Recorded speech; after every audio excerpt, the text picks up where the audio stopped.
Embora fumar não seja incomum, o estranho... Embora fumar não seja incomum, o estranho é ele possuir calos nas pontas dos dedos. Isso me diz duas coisas. Uma é que ele fuma...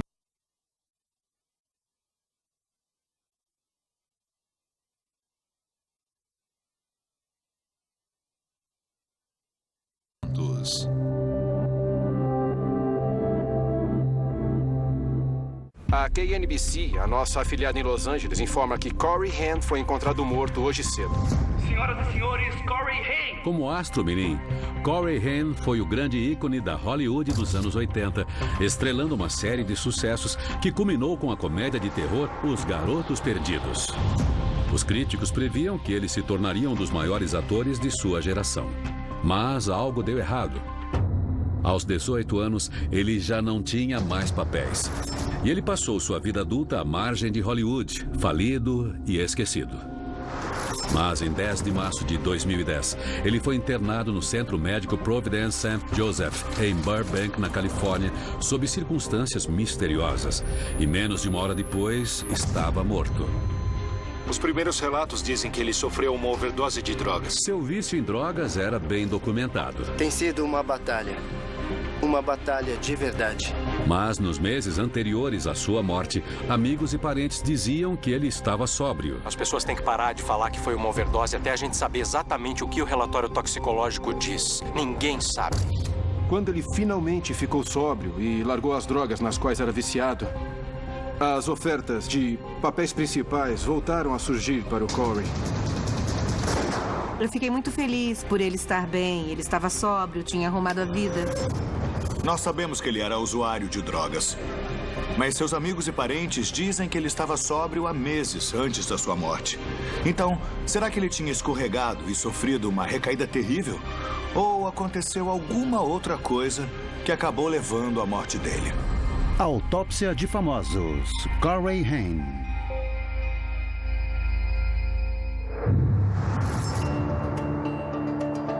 O Dr. Michael Hunter é um renomado patologista forense.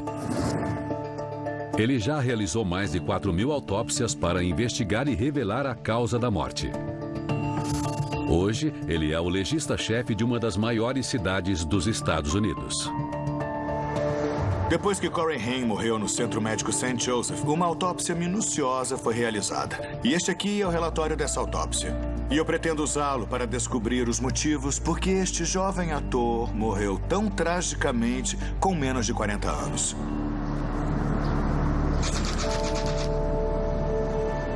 – 7 de março de 2010. Burbank, Califórnia. 3 dias antes da morte de Corey. Dr. Kravitz, você tem uma visita. Corey e sua mãe Judy estão no hospital. Mas a consulta é para ela e não para ele. Só um minuto, o doutor já vai atender. 2 anos antes, ela foi diagnosticada com câncer de mama. E Corey a apoia durante o tratamento.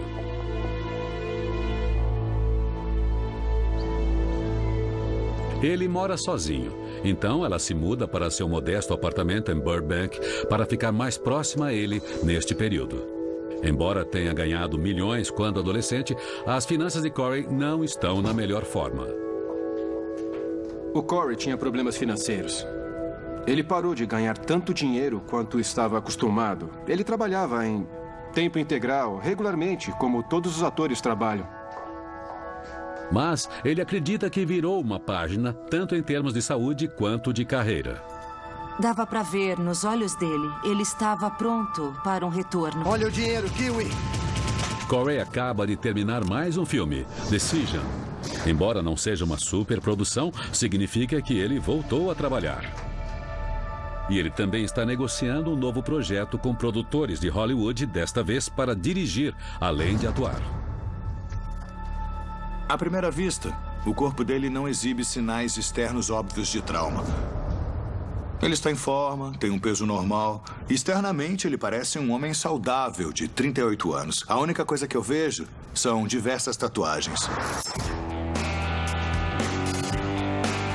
Corey tem a tatuagem de um morcego no braço direito e outra com uma frase do filme Os Garotos Perdidos: "Tu não cairás". É uma lembrança do auge de sua fama e sucesso.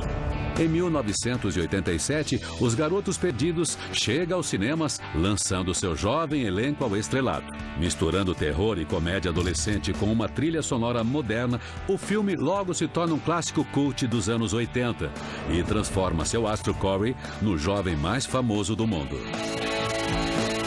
Corey divide os holofotes com seu colega de Os Garotos Perdidos, Corey Feldman. Os dois se tornam melhores amigos e uma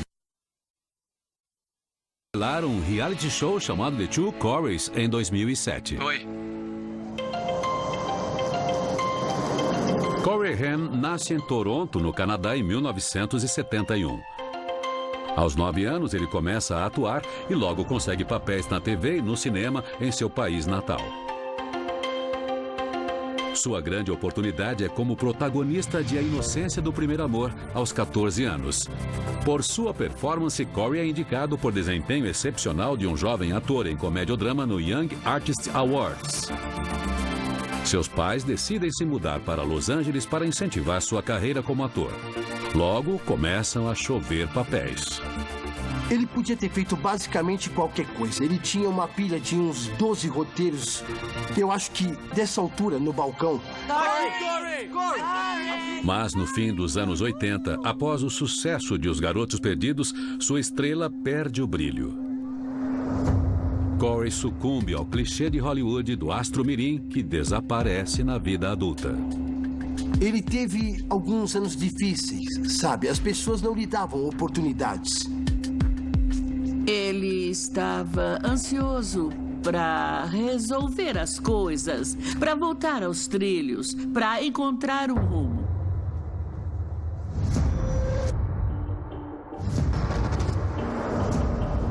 A próxima coisa que eu noto no exame externo é que ele tem calos nos dedos indicador e médio direitos. E isso dá a entender que ele era um fumante. Corey Haim fuma por quase toda a vida. É uma de suas muitas dependências. Embora fumar não seja incomum, o estranho é ele possuir calos nas pontas dos dedos. Isso me diz duas coisas. Uma é que ele fumava muito. E a outra coisa é que ele fumava os cigarros inteiros, todos até a ponta, o que causa lesões térmicas nas pontas dos dedos. Isso também indica que ele tinha um vício extremamente grave em nicotina.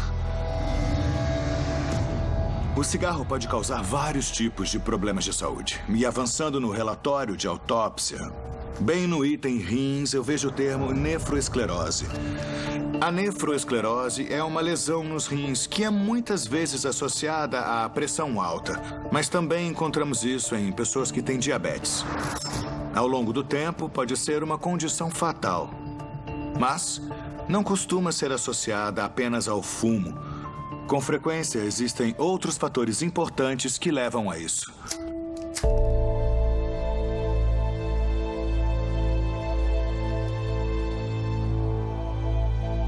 Após declarar falência em 1997, aos 28 anos, Corey quase não sai do apartamento. Ele passa a maior parte do tempo na cama, comendo em excesso.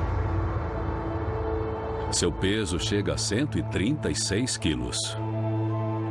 Ele passou por um período em que o peso dele aumentou muito e ele parecia bem pesado. Eu não gostava mais de me olhar no espelho. Eu não conseguia. E amarrar os sapatos era complicado porque os meus braços só chegavam até aqui. Eu cheguei no auge a 137.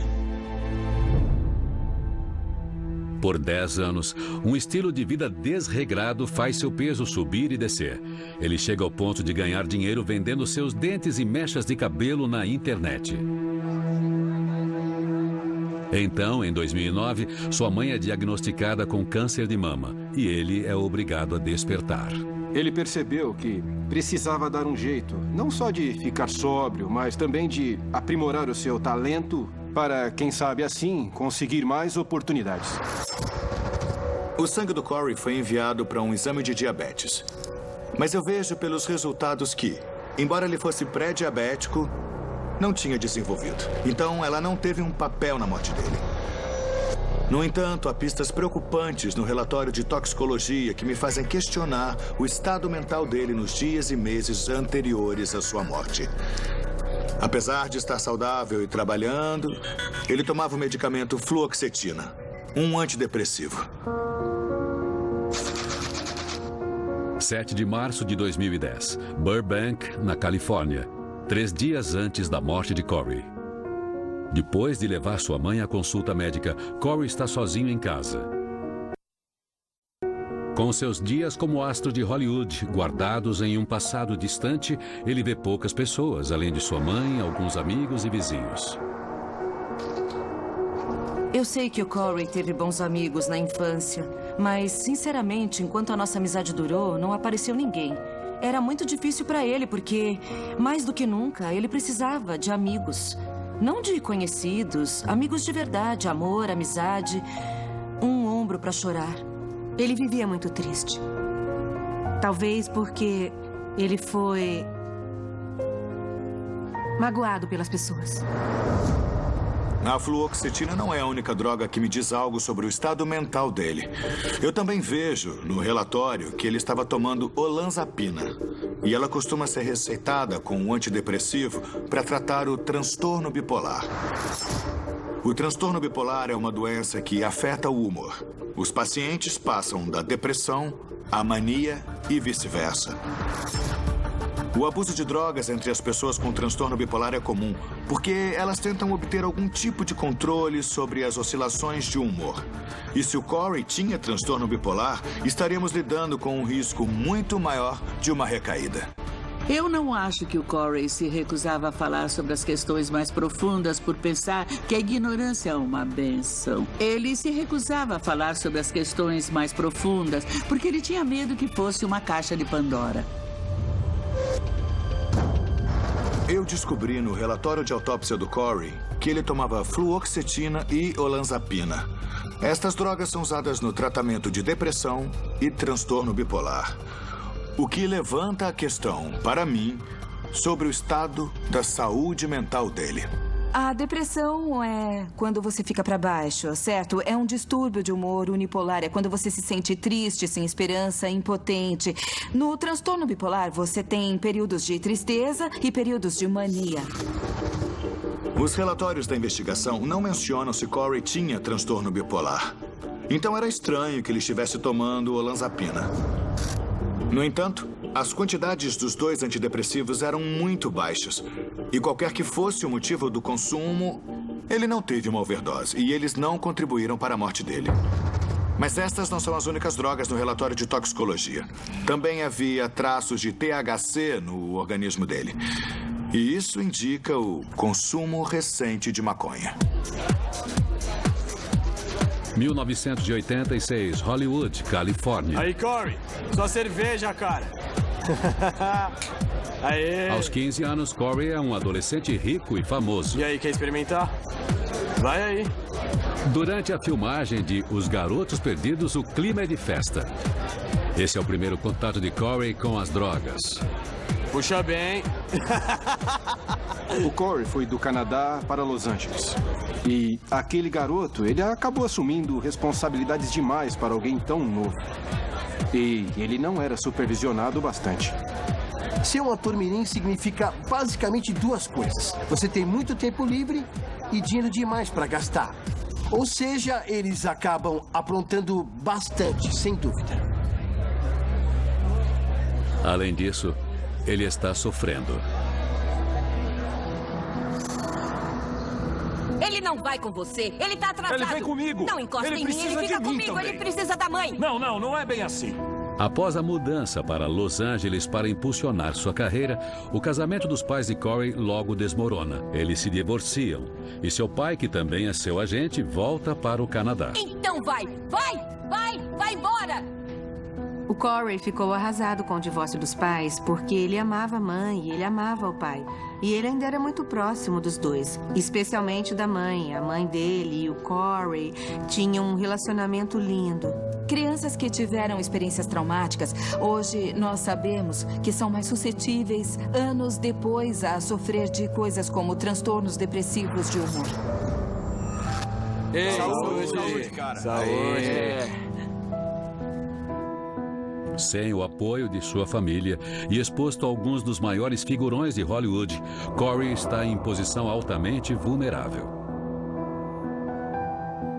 Depois, ele fará revelações chocantes sobre os acontecimentos desta época durante as gravações de um episódio de seu reality show com Corey Feldman, The Two Coreys. Haim acusa Feldman de ter feito vista grossa quando ele foi estuprado aos 14 anos por um amigo em comum. Algumas pessoas se aproveitaram de amizades e fizeram coisas que não deviam ter feito. Existem pessoas que tentam se aproveitar de crianças em Hollywood.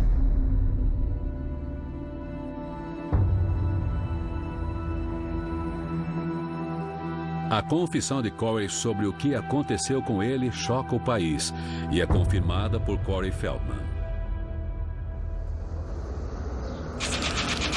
5 de março de 2010, 5 dias antes da morte.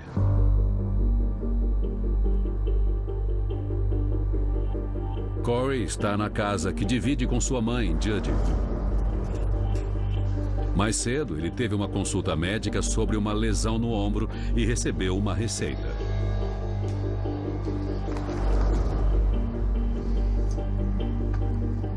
Ele precisa ir à farmácia, mas como não tem carro, ele pede ajuda a seu amigo Noah.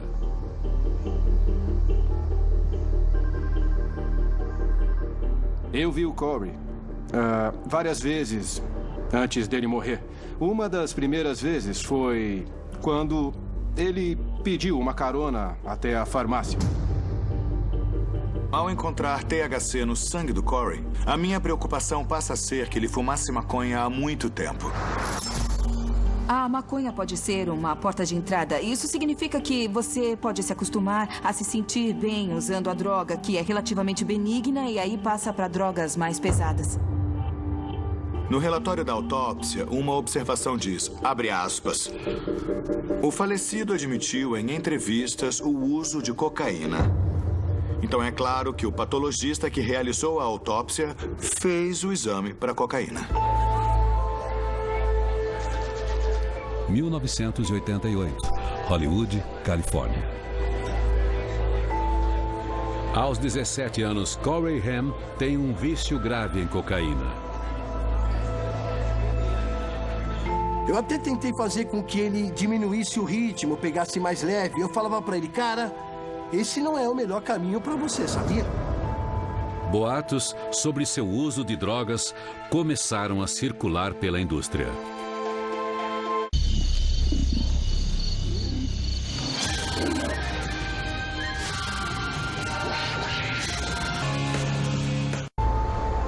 Apesar de alegar estar sóbrio, Corey ainda é filmado por paparazzi, parecendo estar embriagado.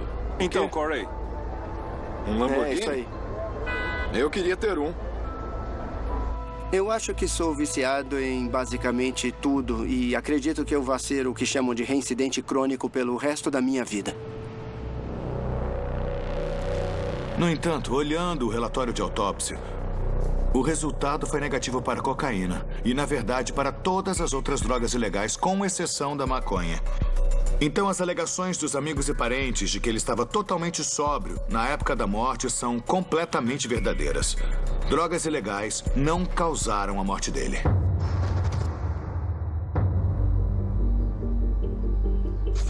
8 de março de 2010, 4:30 da tarde, Burbank, Califórnia, 2 dias antes da morte. Corey e Judy deixam o apartamento para jogar frisbee em uma quadra de tênis próxima. É uma atividade que ambos fazem regularmente. Ele jogava por horas a fio. Normalmente era assim. Mas naquele dia específico, Ele só aguentou alguns minutos. Estava exausto. Corey?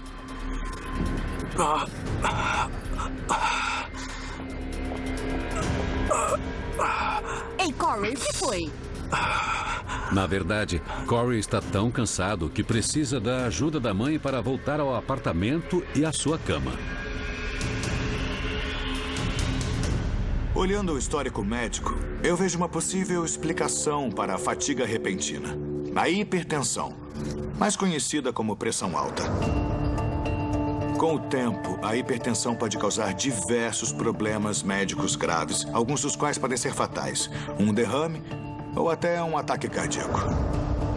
Mas eu chequei a parte do relatório que fala do cérebro do Corey. E não há aneurismas e as artérias cerebrais estão saudáveis. Ele não morreu de derrame. Em março de 2010, Corey Haim morre em um hospital de Burbank aos 38 anos. A mídia relata uma overdose de drogas. O Dr. Michael Hunter, um renomado patologista forense, está investigando a morte de Corey. Ele descobre que a notória batalha de Corey com as drogas ilegais não o matou. (...)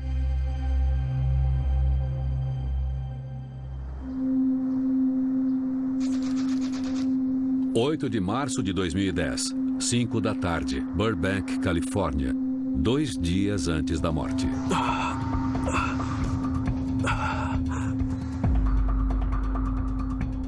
Corey passa mal de repente enquanto joga frisbee com sua mãe. Aqui está, amor. Obrigado, mãe. Tudo bem?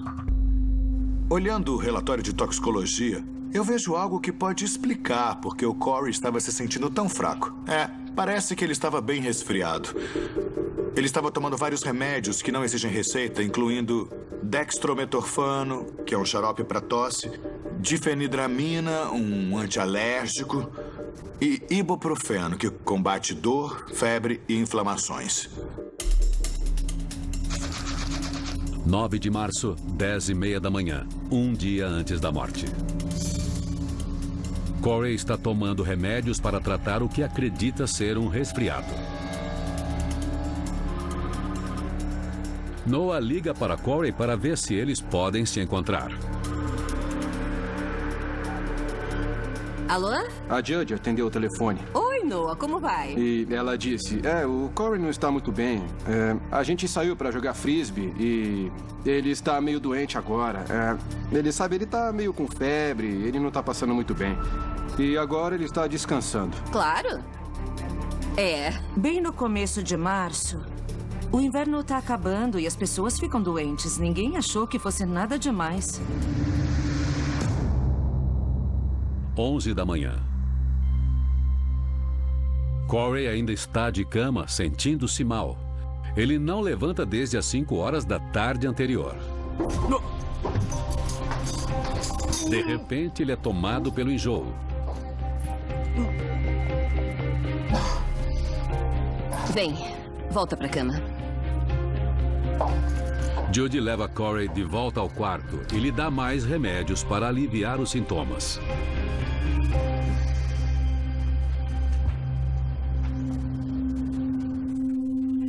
Outra coisa no relatório de autópsia chamou a minha atenção e me fez pensar que era algo mais grave do que um resfriado comum.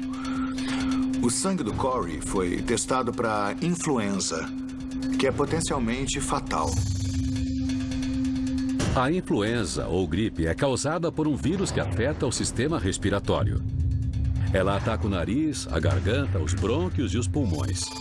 Ela pode causar desconforto respiratório agudo, que pode ser fatal.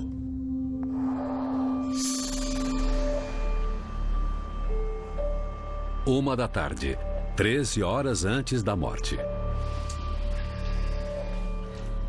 O estado de Corey não está melhorando. Alô? Sua mãe liga para a médica. Oi, doutora. Poderia vir ver o meu filho Corey? Ele não está melhorando. 4 da tarde. Ele está aqui. Certo. Vamos dar uma olhada. Eu só vou te examinar, Corey. Certo. Corey tem uma febre de 38 graus. Certeza? Tenha. Ele vai ficar A bem. médica concorda com o diagnóstico de Judd e conclui que ele está gripado. Vocês não precisam se preocupar. Olhando os resultados dos exames de sangue do Corey, eu vejo que eles deram negativo para influenza A e influenza B. Qualquer que fosse a causa da doença, não era uma gripe. Eu ainda não cheguei a uma conclusão final, mas encontrei algo que muda a direção da minha investigação. E algo que também corrobora o vício em drogas do Corey. Lendo com atenção o relatório de toxicologia, eu vejo que o Corey estava usando medicamentos controlados fortes. Um é o diazepam, mais conhecido como Valium. Ele é usado para tratar o transtorno de ansiedade. O outro é o carisoprodol, que é vendido sob vários nomes e é um relaxante muscular potente. Esses medicamentos não são receitados no tratamento de gripes e resfriados.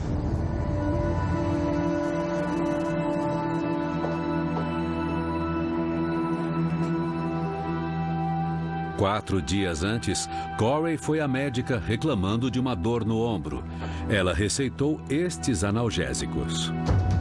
A médica disse, você precisa disso. E ele falou, bom, se a médica disse que eu preciso, é melhor eu tomar. Então, ele tomou os comprimidos como estava receitado, seguindo as instruções, mas não devia. São remédios muito fortes, normalmente receitados para tratar lesões graves. Mas eu posso ver no relatório de autópsia que não tinha nada de errado com o ombro dele. No entanto, eu achei algo no relatório da polícia que me preocupa muito. Nas 2 semanas anteriores à morte do Corey, ele tinha obtido receitas para nada menos do que 533 comprimidos diferentes. Ninguém queria ajudá-lo. Só ficavam passando mais receitas para mais comprimidos. Eu cheguei a dizer para ele no ar que ele ia morrer.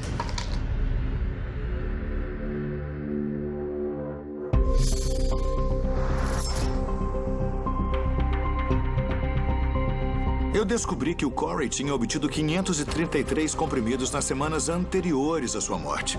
E isso é extremamente preocupante. Eu não estou encontrando nenhuma evidência médica que explique por que lhe receitaram tantos remédios assim. Corey tem uma consulta médica 4 dias antes de sua morte, reclamando de uma dor no ombro. Tá. Pronto. Tenha um bom dia. Obrigado. Mas esta não é sua única consulta nos dias e semanas anteriores à sua morte. Aqui. Obrigado. De nada. Eu descobri uma nova informação que joga uma nova luz sobre o caso. O Corey estava engajado na prática de visitar diversos médicos e obter muitas receitas diferentes. Ele tinha adotado o comportamento arriscado e perigoso da duplicação de receitas. Um dos maiores problemas dos medicamentos controlados e do vício em medicamentos controlados é que eles são sancionados por médicos. O consumo de, sei lá, de cocaína ou heroína gera um medo. Isso é algo que eu obtive na rua que pode me fazer muito mal. Mas a droga que é sancionada quando é fornecida por um médico através de uma receita, essa incerteza ela é removida. Nós estamos cientes de que o Corey Haim tinha um longo e detalhado histórico com as drogas. E ele enfrentou o vício por muitos e muitos anos. Eu sei melhor do que ninguém porque eu já tive que enfiar carvão na boca dele durante uma overdose. Ainda assim, Corey continua afirmando a todos ao seu redor que parou de usar drogas. Você não fala como um homem sóbrio, Corey Haim. Você não fala como uma pessoa sóbria. Bom, doutora, você tem que parar de falar sobre esse lance de droga, sabe? Pare com isso. Você só sabe falar disso. E nesse momento você não parece sóbrio pra mim. A minha ex-Victoria tá lá dentro. Seu vício é explorado pela mídia, que o mostra frequentemente sob a influência de drogas. E ela tá aqui, ela é que nem uma cobra venenosa. Nos dias anteriores à sua morte, Corey consegue convencer amigos e parentes de que seus vícios estão sob controle. Mas não é verdade. Ele tem até um receituário médico para emitir receitas falsas. Eu sei que havia Valium e carisoprodol no corpo do Corey. Duas drogas que podem ser perigosas nas mãos erradas. Mas das duas, o carisoprodol é o que mais me preocupa. Uma overdose de carisoprodol deprime o sistema nervoso do corpo, resultando em convulsões, redução de frequência cardíaca e respiratória e, finalmente, a morte. E conhecendo o histórico do Corey, eu temo que ele tenha consumido analgésicos demais nos momentos que antecederam sua morte. 9 de março de 2010, 8 da noite. Judd continua monitorando o estado de Corey. Ele respira com dificuldade e continua com febre. Mãe! Oi, querida. Corey pede que sua mãe se deite ao seu lado. Judd conforta o filho até ele adormecer. –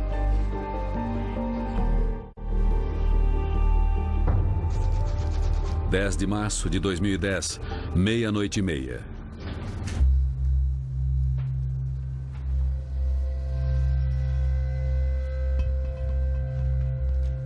Corey acorda desorientado e vaga pela casa. Corey? Corey? Querido?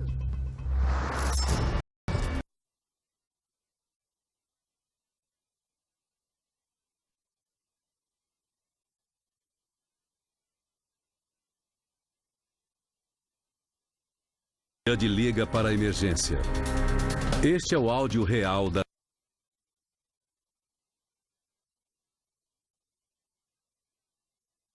Respirando. 00:54. Judd liga para a emergência. Este é o áudio real. Eram adrenalina e atropina para fazer o coração.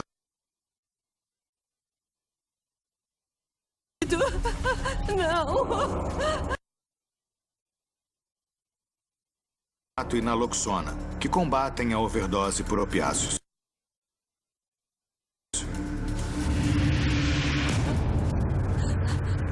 Não! Os paramédicos precisam levá-lo ao hospital com urgência se quiserem salvar sua vida. –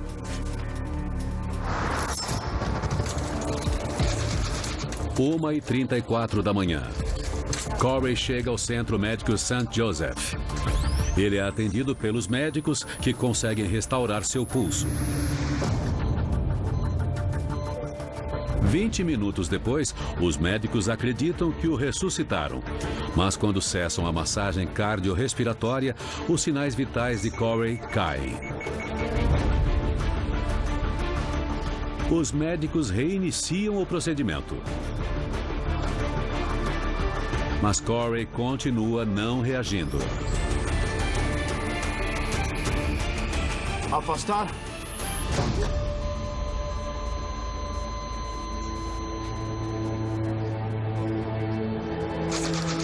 2:15 da manhã.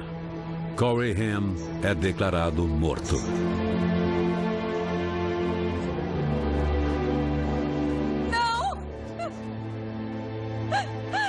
A KNBC, a nossa afiliada em Los Angeles, informa que Corey Haim, que vemos aqui, foi encontrado morto hoje cedo. O ator de 38 anos faleceu em 10 de março após desmaiar no apartamento de sua mãe. Nós recebemos uma ligação da Judd bem cedo. Ela estava histérica. Aí ela disse, o Corey se foi, sabe? É o pior jeito de se acordar. É horrível você ouvir aquilo e saber que a vida mudou para sempre. Eu congelei o meu corpo. Eu não conseguia me mexer.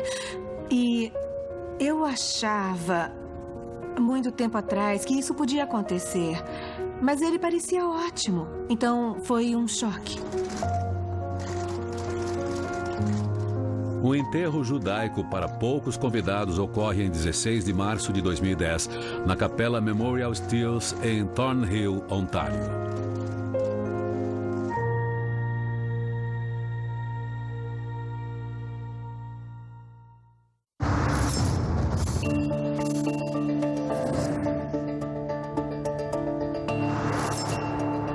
A autópsia tem um relatório da investigação em anexo. E aqui eu vejo que a casa do Corey foi revistada após a morte dele. E isso me fornece evidências adicionais, dando novas pistas.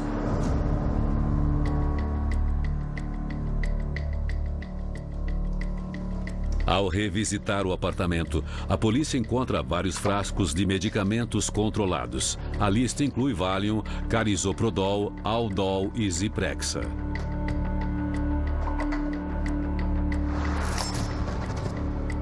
Nos dias após sua morte, o procurador-geral da Califórnia, Jerry Brown, dá uma entrevista coletiva. Corey Haim foi a 7 médicos diferentes e depois foi a 7 farmácias diferentes. Isso é emblemático do abuso destas drogas controladas e perigosas. Eu sei que o Corey tinha comprado 553 comprimidos nas semanas anteriores à sua morte. Lendo o relatório da investigação, poucos desses comprimidos foram encontrados quando revistaram o apartamento dele. Portanto, eles podem ter sido consumidos. Mas olhando o relatório de toxicologia, além das quantidades relativamente baixas de Valium e Carisoprodol, eu não vejo outros medicamentos controlados. Isso significa que ele não tomou essas drogas nos dias anteriores à sua morte. Então, eu posso dizer conclusivamente que Corey Haim não morreu de uma overdose de drogas controladas. Foi outra coisa que o matou. E acho que encontrei a última peça do quebra-cabeça que vai me dizer o que matou Corey Haim.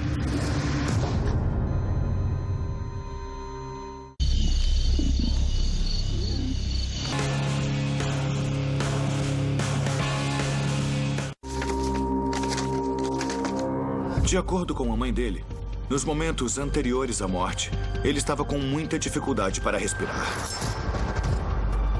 Quando eu chequei o relatório de autópsia para ver o que ele dizia sobre os pulmões, eu descobri algo realmente chocante. Corey tinha dano alveolar difuso. Isso foi causado por uma pneumonia. É raro um homem de 38 anos ter pneumonia. E o risco de Corey contrair a doença devia ser muito baixo. Pneumonia é uma infecção que causa danos aos pulmões. E uma das causas mais comuns dela é a influenza. Mas nós sabemos que ele não estava gripado. O relatório de autópsia não especifica o que pode ter causado a pneumonia do Corey. A pneumonia é uma inflamação dos tecidos dos pulmões. Ela inflama suas bolsas de ar microscópicas, conhecidas como alvéolos, que ficam inchadas e cheias de fluidos. Isso prejudica a oxigenação. A pneumonia pode ser fatal se não for tratada, mas é extremamente raro um homem da idade do Corey morrer disso. Tem que haver algum outro problema. Sabemos que a pneumonia sobrecarrega o coração. E eu notei que o Corey tinha um histórico de sopro cardíaco, o que sozinho é relativamente inofensivo.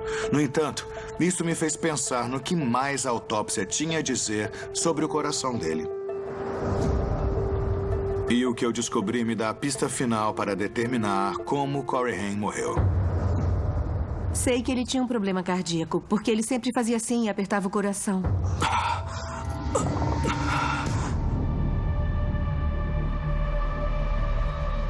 A autópsia revela que a causa do sopro cardíaco do Corey era, na verdade, uma cardiomiopatia hipertrófica. A cardiomiopatia hipertrófica é uma doença cardíaca genética na qual a parede cardíaca fica mais grossa. Isso pode obstruir o fluxo sanguíneo e causar uma parada cardíaca. O Corey tinha um problema cardíaco e era algo do qual, infelizmente, ele sofria desde que nasceu. A mãe dele disse que ele tinha um sopro no coração e ele nunca tomou os remédios certos para se tratar disso. Ele ia aos médicos e dizia, pode ver meu coração? E aí eles diziam, não, você é jovem, tá bem, tá tudo bem. E eu acho que o problema dele foi o coração. O sopro cardíaco original do Corey se transformou em uma condição muito mais grave que não foi diagnosticada e que certamente teve um papel grande na morte dele. Com o coração fraco, ele corria um risco muito maior de desenvolver pneumonia. No relatório, a mãe dele afirma que o Corey estava saindo de um resfriado. E é aí que o problema começa. Eu acho que ele nunca chegou a se curar. 2 dias antes de sua morte, Corey Haim reclama de falta de fôlego. É a pneumonia lentamente enchendo seus pulmões de fluido. A tosse e a febre são outros sintomas da pneumonia. Mas quando a médica o visita, ela erra o diagnóstico.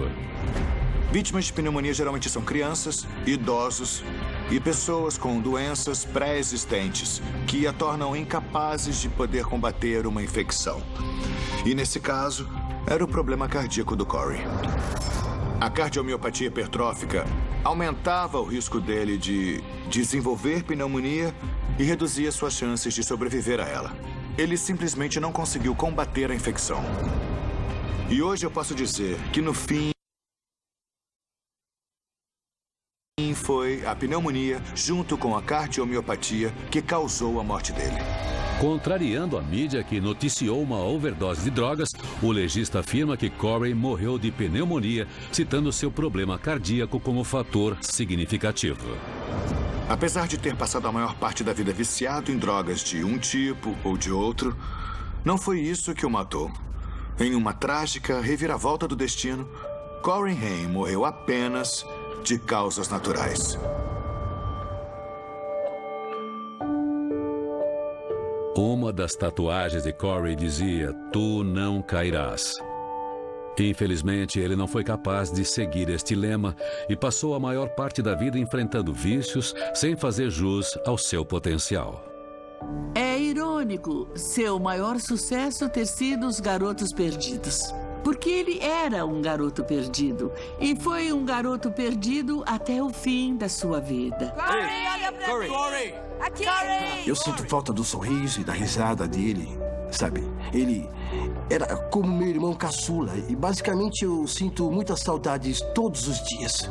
Eu queria que ele estivesse aqui, ele devia estar fazendo do mundo um lugar mais divertido e melhor. Eu sinto falta do meu irmãozinho. Sempre que ele topava com atores incríveis, eles o abordavam e diziam que tinham muita admiração por ele. Eu acho que se ele tivesse ido na direção certa, hoje seria um astro do cinema respeitado. Versão brasileira, Vox Mundi.